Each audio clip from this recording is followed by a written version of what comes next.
This is one of America's most valuable natural resources, crushed stone and natural aggregate, sand and gravel. Strong, durable, stable, inexpensive, natural and available with a very low impact on the environment. Crushed stone and aggregate are unique natural resources. Their use makes an important contribution to our economy, while simultaneously the extraction process can mold land and improve the environment for future use. In fact, many new developments like this one were once aggregate mines. After the usable resources were extracted, the land was prepared to fit another need for a growing population: residential development. And there are many other examples of the reuse of mined lands for community use, industrial growth, and recreation. The amount of crushed stone and aggregate we use every day is astounding. An average of 11 tons of aggregate is required annually for each Michigan resident.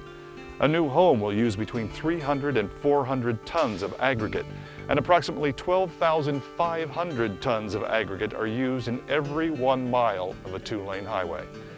Without the mining of limestone and aggregate, it would be impossible for you and I in Michigan to build our homes, schools, offices, factories, or even maintain our highways.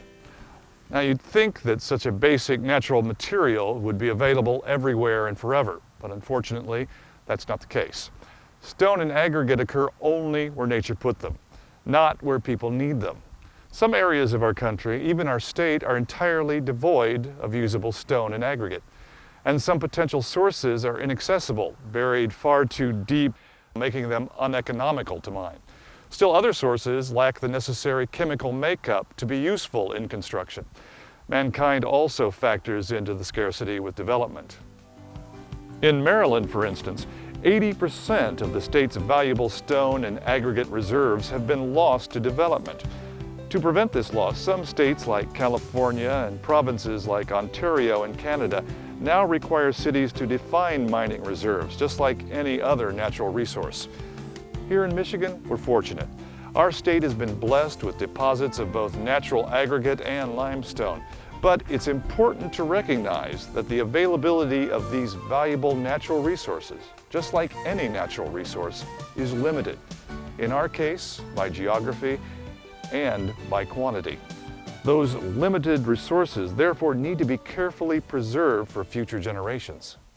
Here in Michigan, the origins of our stone and aggregate resources are quite interesting. The geology of our state involves ancient seas and much more recent glacial activity. Michigan has a long and varied geological history that's left us with a variety of different types of rocks and soils and a variety of aggregate resources. Unfortunately, they're not all located conveniently. The entire state is underlain by what we call the Canadian Shield rocks. That's rocks of the Precambrian era. They date back as far as 3.5 billion years. Those rocks were formed originally as lavas or as molten materials deep below the Earth's surface, in some cases as marine sediments. And those rocks have been the source of considerable mineral wealth in Michigan. Things like our copper deposits, our iron deposits, even gold. Then, beginning about 600 million years ago, in what we call the Paleozoic era, Michigan was covered by vast inland seas. For most of that time, different types of rocks or sediments were deposited at the bottom of those seas, things like sand, the shells of marine organisms, mud. At times, the seas receded and left the area exposed, and peat deposits were laid down and riverbed sands. At other times, the seas were landlocked, the water evaporated, and left salt deposited on those seabeds.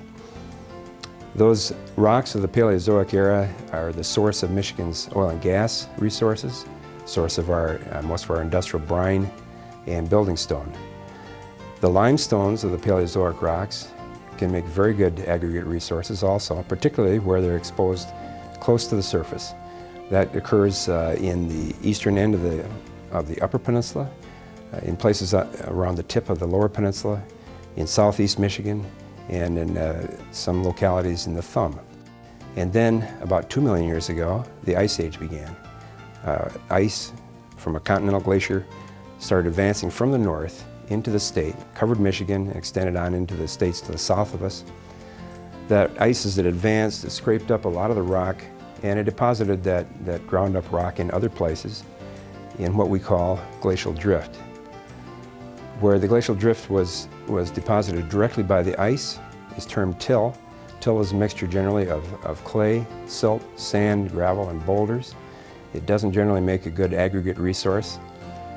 Where the glacial drift was deposited by meltwater, water melting out of the ice front, it formed what we call outwash, and that can be a very good aggregate resource, particularly where it occurs close to the ice front, where a lot of that coarse material was dropped right out.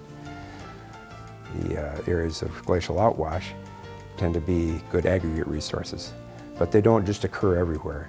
They tend to occur where the ice paused in its retreat as it melted back and started piling up some sediments, or the meltwater piled up some sediments there. Good aggregate resources in the glacial drift tend to have rolling terrain. They tend to be spotted with lakes. As a result, they're prime areas for residential development, which often puts them in conflict with use for their potential aggregate value. This geology, the limestone formations and natural glacial deposits, and especially their availability, have played a key role in building our state and will be a key part of our future.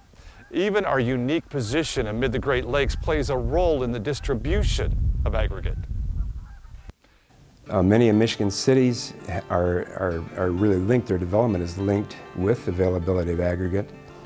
In the Detroit area, for instance, in some of the outlying areas, we have some of the glacial outwash that has served as an aggregate resource. Some of the quarries in southeast Michigan have contributed as a source of aggregates. Because of the high cost of transportation of aggregates relative to their in-place value, their value in the ground, you can't afford to transport them very far. So it's important that you find sources of aggregate that are close to the demand. And that has been a shaping influence in the development of Detroit, some of the cities on the west side of the state. It definitely influences the economics of development. Another factor is water transportation. Many of the aggregate resources, particularly some of the quarries, the limestone quarries and so forth, in the northern part of the state, are viable because they have transportation by Great Lakes freighters to get them to market. So it's been a combination of factors in Michigan that have both account for the occurrence of the aggregate resources and their value and how we utilize them. Crushed limestone and natural aggregate have clearly been intertwined with the economic growth of Michigan. Today, Michigan is ranked second in the nation in production of sand and gravel, 10th in production of agricultural lime, and 12th in crushed stone. It has been an invaluable resource. Even our steel and automotive industry has relied on limestone since it serves as a key purification element in the iron and steel making process. And the slag material created in the process is recovered and crushed for use as aggregate. In fact, 5% of the aggregate used in the Detroit area is recovered slag. The mining of limestone and natural aggregate has certainly changed over the years. Today, despite its basic appearance, the process is quite sophisticated. Specific needs require specific physical and chemical properties, particular types and sizes. The specification and testing of construction materials is covered not only by national standards, but also by stringent local specifications. New mining developments are becoming necessary to accommodate ever-increasing growth and development. Today's industry requires sophisticated equipment, heavy capital investment, knowledge, and care for the environment, and a real concern for the community's future. This concern for the future starts with producers and communities being good neighbors today. 90% of the conflict that comes from looking at or experiencing a processing plant occurs within the first 15 to 20 feet. If we can screen that off or buffer that, we've eliminated a major source of the difficulties that industry has with communities. We've sited plants in absolutely flat terrain that no one can see because of the way it was site planned. We sited it on terraces, people looking down on it, that we screened 95% of the operation.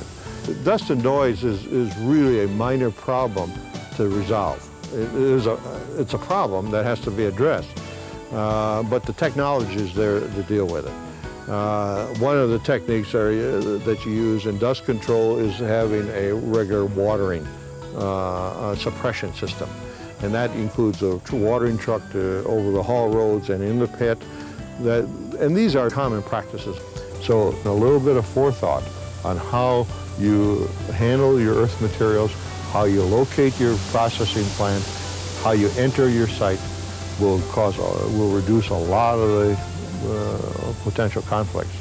Coexistence and cooperation with responsible mining operations in our communities is just the beginning of our use of our valuable aggregate resources. Long-range planning by municipalities and area commissions are vital to help preserve and wisely utilize these limited natural resources.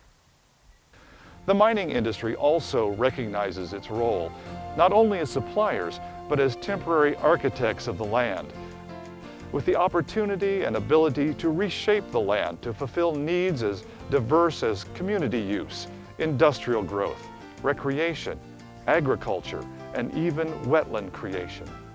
We used to call it conservation of land and resources. By that I mean, here we take a piece of farmland or forest land, extract the sand, gravel, or stone out of it.